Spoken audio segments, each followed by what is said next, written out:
Welcome to Ganesh cookie. இன்றைக்கி நம்ம வந்து கோதுமை மாவு வச்சு ஒரு அருமையான ஸ்நாக்ஸுங்க. நல்ல ஒரு கிறிஸ்பியாகவும் காரமாகவும் சூப்பராக இருக்கும்.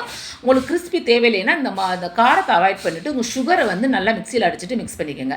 அதுக்கு ஒரு கப்பு வந்து கோதுமை மாவு, ஒரு 4 ஸ்பூன் வந்து கடலை மாவு, கொஞ்சம் மிளகாய்த்தூள், மஞ்சத்தூள், உப்பு, ஓமம் போட்டு லேசாக எண்ணெய் ஊற்றி இந்த மாதிரி பூரி பத்துக்கு தேய்ச்சி எடுத்துக்கோங்க. தேய்ச்சது வந்து நல்லா உருண்டைகளாக உருட்டி சப்பாத்தி கட்டையில் வச்சு நல்லா தேய்ச்சிட்டு இதை நல்லா கீரி எடுத்துக்கணுங்க. இதே மாதிரி கீரி எடுத்துட்டு இதை வந்து நம்ம பொரிச்சு சாப்பிடலாம். இதை தால்பாட்டின்னு சொல்லிட்டு நம்ம தால் கூட நான் வந்து செஞ்சுருக்கேங்க. அந்த இதுவும் ரொம்ப டேஸ்ட்டாக இருக்கும். நான் அதோட ஃபுல் வீடியோ லிங்க் வந்து நான் ஒரு முக்கோணம் மாதிரி நம்ம லோகோக்கு கீழே இருக்கும், அதையும் நான் அதோட லிங்க் நான் கொடுத்துருக்கேன் இந்த வீடியோக்குள்ள. அதையும் நீங்கள் போய் செக் பண்ணி பாருங்கள். இது ஒரு நல்ல இந்த மாதிரி கத்தி வச்சு கீரை ஒட்டி ஒரு விரலை வச்சு இப்படி நீங்கள் தலைநிலையே இந்த மாதிரி சேப் வந்துடும். இது எல்லாத்தையும் அதே மாதிரி நம்ம எடுத்து ரெடி பண்ணிவிட்டு அடுப்பில் கடாய் வச்சு எண்ணெய் ஊற்றி மீடியம் ஃப்ளேம்லேயே எல்லாத்தையும் ஒன்றா போட்டு எடுத்து நான் மொறுன்னு ஒரு ஸ்நாக்ஸுங்க. ரொம்ப சுவையாக இருக்கும். கண்டிப்பாக பசங்களுக்கு செஞ்சு கொடுங்க. அதை ஸ்டோர் பண்ணி கூட நீங்கள் வைக்கலாம். பிடிச்சிருந்துச்சுன்னா லைக் பண்ணி எனக்கு வந்து சப்போர்ட் பண்ணுங்கள். தேங்க்யூ.